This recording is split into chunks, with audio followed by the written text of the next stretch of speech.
زکوٰۃ تو بس مفلسوں اور محتاجوں اور عالم صدقات کے لیے ہیں، اور ان کے لیے جن کی تالیف قلوب مطلوب ہو اور گردنوں کے چڑھانے میں اور جن پر تاوان پڑا ہو ان کے لیے، اور اللہ کی راہ میں اور مسافروں کی امداد میں۔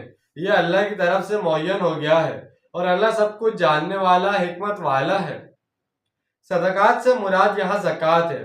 والعاملین علیہا میں محکمہ زکوٰۃ کے چھوٹے بڑے تمام ملازمین شامل ہیں، جو زکوٰۃ اکٹھی کرنے، اس کا حساب رکھنے اور اسے مستحقین میں تقسیم کرنے یا اس محکمے میں کسی بھی حیثیت میں مامور ہیں۔ ان سب ملازمین کی تنخواہ اسی زکوٰۃ سے دی جائے گی۔ جب دین کی تحریک اور دعوت چل رہی ہو تو معاشرے کے بعض صاحب حیثیت افراد کی تالیف قلوب کے لیے زکوٰۃ کی رقم استعمال کی جا سکتی ہے، تاکہ ایسے